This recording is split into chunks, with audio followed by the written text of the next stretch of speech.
श्री शिवाय नमस्तुभ्यम। हम सबको पता है कि 14 फरवरी को बसंत पंचमी का बहुत ही प्यारा सा दिन है और ये वही दिन होता है जिस दिन बच्चों की किताब में रखा जाता है मोर पंख। और जिसने जिसने अभी तक ये उपाय किया है, हर बसंत पंचमी के दिन उनके बच्चों का जो माइंड है बहुत ज़्यादा तेज हुआ है, बच्चे उनके बहुत ज़्यादा बुद्धिमान हुए हैं। ठीक है, तो आप सभी लोगों को भी यह उपाय ज़रूर करना है। बसंत पंचमी का दिन साल में एक ही बार आता है, तो जितनी भी माँ या फिर जितने भी पिता इस वीडियो को देख रहे हैं, आपको अपने बच्चे के लिए इस उपाय को जरूर करना है। ठीक है, बहुत स्पेशल, बहुत प्यारा सा दिन है, आप सभी को करना है, जिससे माँ सरस्वती का वरदान आपके बच्चों पे हमेशा बनी रहे। ठीक है, चलो देखो, यहाँ पे आपको स्क्रीन पे एक मोर पंख दिख रहा है। आपको भी इसी तरीके से एक मोर पंख लेना है ना, इजीली मिल जाएगा। अब तो मार्केट में भी बिकने भी लगा है, तो कोई सा भी नया हो पुराना हो, एक मोर पंख लेंगे। ठीक है, अब आपको उस मोर पंख को अपने बच्चे की किताब में रखना है। कब रखोगे, सबसे पहले ये समझो, और कौन सी किताब में रखोगे इसकी बात भी समझो।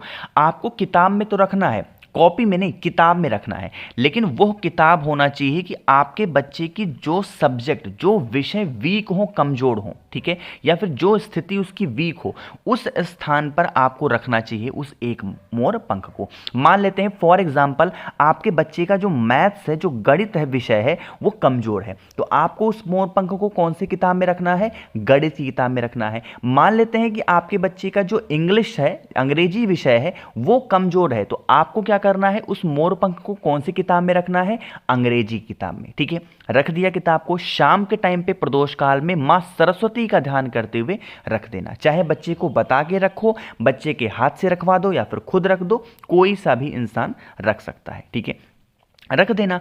रखने के बाद में क्या करना होगा, आपको लेना होगा एक पीला फूल। वो पीला फूल कोई सा भी हो सकता है, चाहे सरसों का लेना हो सरसों का ले लो, गेंदे का फूल लेना है गेंदे का ले लो, या फिर जो भी पीला फूल आपको मिल जाता है, पीला फूल लेंगे। और इस पीले फूल को आपके घर में जो भी माँ सरस्वती की फोटो, मूर्ति, प्रतिमा हो, वहां पे जाएंगे। एक आपको घी का दिया लंबी बत्ती का, किसका, घी का दिया लंबी बत्ती का लगा करके, और उसके बाद में आपको उसी मतलब दीपक के बगल में माँ सरस्वती को समर्पित करना है उस एक पीले फूल को, है ना। ये वही दिन होता है जिस दिन हमें मोर पंख अपने बच्चों की किताब में रखना होता है। बसंत पंचमी का दिन है, इससे प्यारा दिन आपको इस उपाय को पूरे एक साल के बाद मिलेगा, तो आप सभी लोग ज़रूर करेंगे। ठीक है, जिससे आपके बच्चे का जो दिमाग है वो बहुत ही ज़्यादा आगे बढ़े, उसे लाइफ में कभी पीछे मुड़ के देखने की ज़रूरत ना पड़े। ठीक है, समझे आप। चलो अब हम लोग आगे बढ़ते हैं इस वीडियो में अपने दूसरे उपाय की तरफ। दूसरा उपाय में बहुत ही ज़्यादा स्पेशल है, जब भी बुधवार का दिन आता है ये उपाय याद ज़रूर दिलाता हूं। तो यहाँ पे गुप्त नवरात्रि भी चल रही है, बसंत पंचमी का भी दिन है, इस उपाय को करेंगे। ठीक है, सबसे पहले समझो उपाय के फायदे क्या होंगे। देखो, जैसे यहाँ पे एक बच्ची है, वो बैठ करके पढ़ रही है, ठीक है, ये तो बैठ के पढ़ रही है, लेकिन ऐसा देखा गया है कि भैया हमारे बच्चे पढ़ने के लिए नहीं बैठते, वो हमेशा शरारत करते हैं, दिन भर फोन में लगे रहते हैं, उनका दिमाग एक जगह स्थिर नहीं होता है। हम क्या करें, तो उस कंडीशन में आपको करना होगा, एक सफ़ेद फूल लेना है। क्या करोगे, एक सफ़ेद फूल लेंगे। सफ़ेद फूल को लेंगे और एक तांबे के लोटे में जल भरेंगे। ठीक है, जल भर लिया, सफ़ेद फूल ले लिया। सफ़ेद फूल को कलश के अंदर नहीं डालेंगे। ठीक है, जहाँ पे भी आपका बच्चा बैठ करके पढ़ता है, उस कलश को लेंगे और उसके कमरे में लेकर के एक बार आप उस कलश को लेके घूम लेंगे। ठीक है, घूमने के बाद में आपको उस कलश को उठाना है, सफ़ेद पुष्प को उठाना है और पहुँच जाना है महादेव के शिवलिंग के पास में। मन हो घर पे करो या फिर महादेव के मंदिर में, ये आपके ऊपर डिपेंड करता है। ठीक है, पहुंच गए।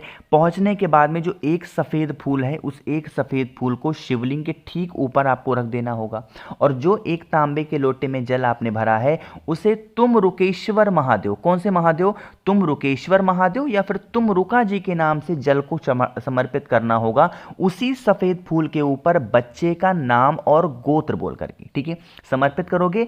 जल बहता हुआ जलाधारी से नीचे गिरेगा, इस जल को यहाँ से रोक लेना। रोकने के बाद में जल को लेके जाएंगे अपने घर में, और उस बच्चे के कमरे में सबसे पहले उस जल का छिड़काव करेंगे, और थोड़ा सा जल का आचमन अपने उसी बच्चे को करा देंगे जो बच्चा आप पे घर में क्रोध करता है, गुस्सा करता है, पढ़ने नहीं बैठता और आपकी कोई भी बातें नहीं मानता। ठीक है, आप सभी लोग इस उपाय को जरूर करेंगे। ठीक है, चलो, तो यहाँ पे हम लोगों ने दो उपाय की बात आपको समझा दी है। तो आगे बढ़ते हैं तीसरे उपाय की तरफ, और ये तीसरा उपाय भी आपके बच्चों के लिए होगा। ठीक है, देखो आज के टाइम पे क्या है ना कि हर एक पेरेंट्स परेशान होते हैं अपने बच्चों को लेके कि भैया हमारा जो बच्चा है ना वो बहुत ज़्यादा बीमार पड़ता है। ठीक है, बच्चा बीमार पड़ता है, घर का कोई भी सदस्य बीमार पड़ता है, या फिर कोई भी ऐसी गलत संगति उसको लग गई है जिससे वो पीछा नहीं छुड़ा पा रहा है, तो आप इस उपाय को करेंगे। ठीक है, चाहे बच्चे के लिए कर सकते हो, हस्बैंड के लिए करो, वाइफ के लिए करो, किसी के लिए भी कर सकते हो, लेकिन उससे पहले जल्दी से करेंगे वीडियो को लाइक। जितने भी भाई बहन मेरी इस आवाज़ को पहली बार सुन रहे हैं, अचानक से चैनल पे आ गए हैं, तो चैनल को सब्सक्राइब करेंगे। ठीक है, देखो हमें लेना होगा क्या, एक बेलपत्र लेना, इससे ज़्यादा लेने की ज़रूरत ही नहीं है। सिर्फ एक बेलपत्र ले लो, एक तांबे के लोटे में जल भर लो बस, और इसको लेकर के पहुंच जाना महादेव के शिवलिंग के पास में। सुबह दोपहर शाम रात कभी भी आप इस उपाय को कर सकते हैं। ठीक है, फेस रखेंगे कौन सी दिशा में, उत्तर दिशा यानी कि नॉर्थ डायरेक्शन। अब आपके पास में जो एक बेलपत्र है ना, उस एक बेलपत्र को रखना होगा जिस जगह से जल नीचे गिरने ही वाला होता है, जिस जगह पे जल नीचे गिरता है जमीन पे आपको रखना होगा उस एक बेलपत्र को। ठीक है, रख दिया जमीन पे, और जमीन पे रखने के बाद में जो एक लोटा जल है वो समर्पित कर देंगे महादेव के शिवलिंग के ऊपर कुंदकेश्वर महादेव के नाम से। कौन से नाम से, कुंदकेश्वर महादेव के नाम से जल चढ़ाएंगे।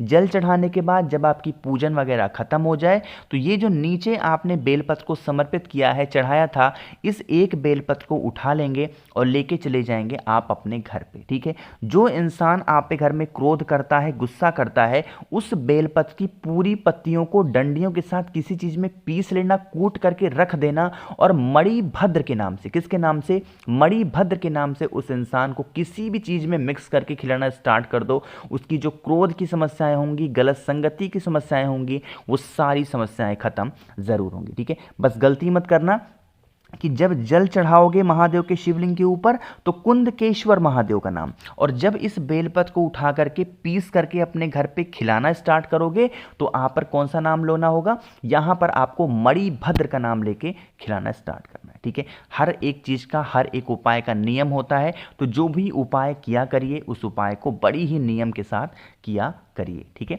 चलो तो यहाँ पे हम लोगों ने 3 उपाय की बात कर ली है, बहुत ही छोटे छोटे थे। आगे बढ़ते हैं सबसे छोटे और बहुत ही आसान से उपाय अपने चौथे उपाय की तरफ, और यह उपाय भी आपके बच्चों के लिए होगा, उनके अच्छे भविष्य के लिए होगा, उनकी जो माइंडसेट बन गई है, गलत धारणा उनके दिमाग में बैठ गई है, उसके लिए होगा। ठीक है, देखो बच्चे बहुत बुद्धिमान होते हैं इस उपाय से। यहाँ पे आपको लेना होगा शहद। ठीक है, थोड़ा सा ज़्यादा मात्रा में शहद ले लेना। ठीक है, शहद के लेना, साथ ही साथ आपको लेना होगा 9 मुखी रुद्राक्ष। अब इस उपाय का एक नियम है कि हमें लेना चाहिए 9 मुखी ही रुद्राक्ष। अब अगर आपके घर में 9 मुखी रुद्राक्ष नहीं है तो आप 5 मुखी रुद्राक्ष ले सकते हैं, लेकिन पहले कोशिश करेंगे, खोजेंगे कितने मुखी रुद्राक्ष, 9 मुखी। ठीक है, ले लिया। लेने के बाद में आपने जो शहद लिया है उसी शहद के अंदर उस रुद्राक्ष को डाल देंगे, और इस शहद की कटोरी को उठाएंगे, लेके पहुंच जाएंगे कहाँ पे, महादेव के शिवलिंग के पास में। क्रम समझिएगा, नियम समझिएगा। आपको पता है माता अशोक सुंदरी का स्थान यही है, तो इसी स्थान पे कुंदकेश्वर महादेव के नाम से शहद को रुद्राक्ष के साथ आपको समर्पित करना है। ठीक है, समर्पित करने के बाद में जो शहद होगा जलाधारी से नीचे गिरने लगेगा। इस शहद को नीचे गिरने नहीं देना है, किसी छोटे से पात्र में रोक लेना। ठीक है, शहद को भी रोक लेना, रुद्राक्ष को भी आप उसी शहद के अंदर रख देना। रखने के बाद में जो मैंने आपको एक लोटा जल दिखाया है वो श्री शिवाय नमस्तुभ्यम का ध्यान करते हुए महादेव के शिवलिंग के ऊपर समर्पित कर देना। समर्पित कर दोगे, बाकी के बचा हुआ ये जो रुद्राक्ष के साथ आपने शहद को लिया है, इसको लेकर के आप अपने घर चले जाएंगे, और इस शहद को 9 दिन के अंदर, कितने, 9 दिन के अंदर पूरा का पूरा शहद, जो इंसान आप पे घर में क्रोध कर रहा है, गुस्सा कर रहा है, पढ़ाई में मन नहीं लगता है, बच्चा हो बच्ची हो कोई भी हो, उसको थोड़ा थोड़ा करके खिलाना स्टार्ट कर दो। उसकी दिमाग की जो भी हरकतें होंगी, जो भी प्रॉब्लम्स होंगी, वो सारी समस्याएं खत्म ज़रूर होंगी। ठीक है, कोशिश की है अच्छा समझाने की। वीडियो पसंद आई हो लाइक करिएगा। कुछ पूछना है, नहीं समझ में आया, नीचे कमेंट सेक्शन में पूछ सकते हैं। और जितने भी भाई बहन इस आवाज़ को पहली बार सुन रहे हैं, चैनल को ज़रूर सब्सक्राइब करेंगे। श्री शिवाय नमस्तुभ्यम।